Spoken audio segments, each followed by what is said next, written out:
arrimaha amniga waxaad ogtihiin dadka reer galmudug meel kastay joogaan dagaalka cadowga argagixisada ah ee amniga iyo xasiloonida iyo nolosha ka soo horjeeda lagula jiro waa laga wada qayb galay ilaahay fadligiis waxaana lagu xoreeyay degmooyin iyo deegaano muhiim ah oo ay dhibaato muddo dheer ku hayeen cadowga argagixisada ah maantay inaad dagaalkii meel kasta uu ka socdo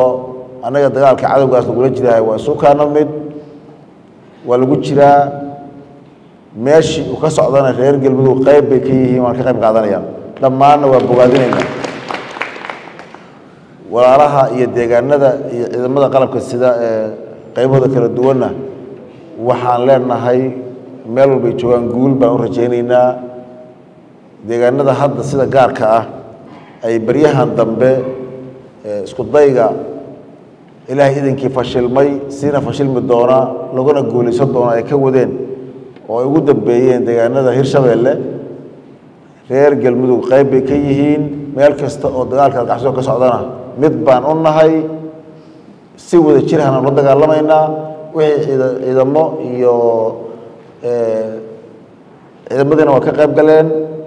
gacantii kale oon geysanayno oon geysan karana waa geysanaynaa waxna kala hari mayno meel kastoo dagaalku ka socdo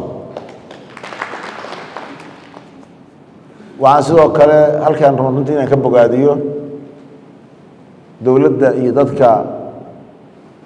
reer puntland dagaalka ay kula jiraan qaybo ka mid a argagixisada oo ay guulahan ay ka gaareen waxaan leenahay ilaahay idankii guulaysta waa guulaysateena dhammaystirka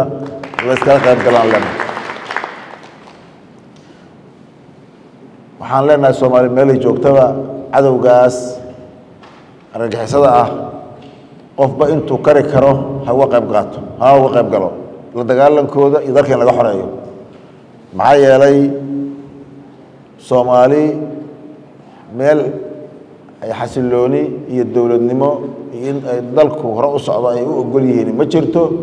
meel gaara oo ka badbaadaysaana ma jirto sidaas darteed meeshay joogaan intay ka maqan yihiinba waa in si midnimo ah looga wada qayb qaataa dagaalkaas alxallaawayaasha lagula jiro sidoo kale waxaan rabaa inaan idhaahdo isla amniga si gaar ah hay-adaha dowladda galmudug gaar ahaan hay-adaha amniga gobollada iyo degmooyinka inay xil isaga saaraan inay cadowgu iska hor keenaan bulshadeenna oo aada ogtihiin inay dhaqamadooda xun ka mid tahay oo ay ku howlan yihiin in aada iyo aada loola dagaalamo looga foojignaado oo isku dhacyada iyo dhibaatooyinka ay ka abuuraan guud ahaan soomaaliya gaar ahaan galmudug waxay ka abuurayaan in isha lagu hayo hay-adaha amniguna xil gaara iska saaraan iyo mas-uuliyiinta ay sida gaarka ah u qusayso arrintaas waxaan rabnaa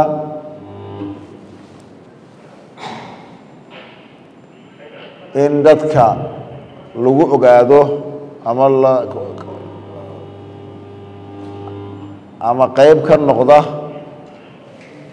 dagaalkaas hurinta colaadaha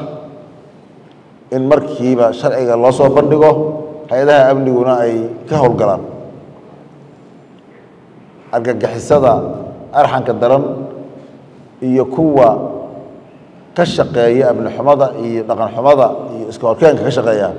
ama xiriir bay leeyihiin oo u shaqaynayaan ama garashadooda xun bay kala mid yihiin argagixisada saas darteed waa in dadka ku lug yeesha arrimahaas si gaara iyagana loo dabagalo hay-adaha amniguna xil iska saaraan iyo dhammaan maxkamadaha iyo garsoorka taasna waxaan rabnaa inaan amniga aada iyo aad u bogaadino dadka dhibaatooyinku dhexdooda ka dhaceen ama waxyaaba u dhex mareen hadda muddooyin horena sida haddaba meelaha qaarkood fadhiyadii iyo kulamadooda lagu howlan yahay in waxaan rabnaa arrimaha dib u heshiisiinta la dhammaystiro oo aan cadowga loo noqon hiil oo aan bulshada la kala qaybin oo bulshada la kala jabin wadajirkeeda iyo midnimadeeda iyo xooggii la gelin lahaa argagixisada